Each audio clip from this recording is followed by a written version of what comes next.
Om te leer van al die leringe wat ons in Sion leer wat deur Christus aansang geleer is, het my verseker besef dat hy God is. En een voorbeeld wat ek kan gee is oor die Sabbat. Dit was my eerste studie toe ek by die kerk van God gekom het. Ek het myself beskou as iemand wat die Bybel ken, wat God ken en wat goeie geloof het.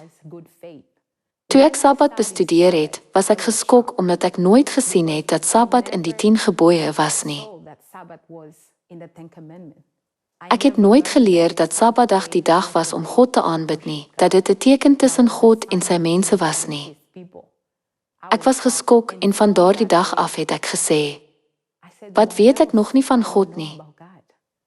En toe begin ek die geheim van vergifnis van sonde studeer, moeder en soveel studies en ek was verstom.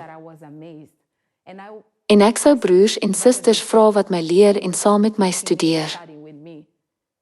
Wie het u van al hierdie dinge vertel, al hierdie waarheid in die Bybel? Wie, waar het u geleer, waar het u al die leringe gekry? En hulle het vir my gesê, Christus aansang.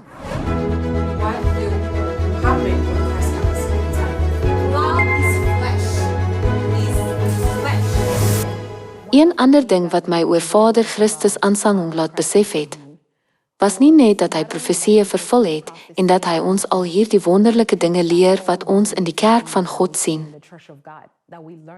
wat ons in die kerk van God leer nie, maar ook dinge wat hy gesê het toe hy gelewe het.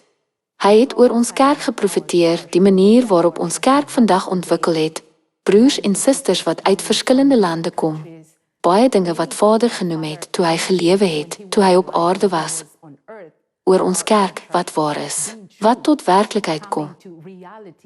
Destydslede vir hulle was dit moeilik om te glo omdat Korea destyds so arm land was. En Vader het dinge genoem wat in die toekoms gaan gebeur aangaande ons kerk. Vandag kan ons die vervulling van profesieë sien, nie net profesieë in die Bybel nie, maar ook dinge wat hy geprofeteer het toe hy op aarde was, wat nou plaasvind. So, dit is een van die dinge wat my ook van Vader verstom het en my baie trots laat voel het om deel te wees van hierdie kerk wat Christus aansang om baie hard werk om te vestig, om elke enkele waarheid te leer en om elke enkele lidmaat te vind.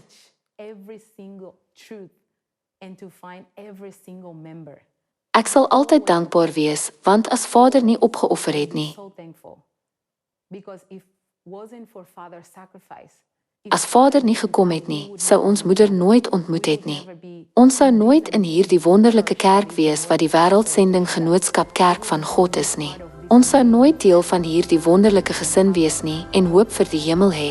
Want Vader het gekom, hy het opgeoffer, hy het dit alles gevestig en hy het ons na ons hemelse moeder gelei. Nou hoop ons vir die hemel, nou is ons hier die pragtige familie. So weer eens, ek is so dankbaar teenoor Vader Christus aansang.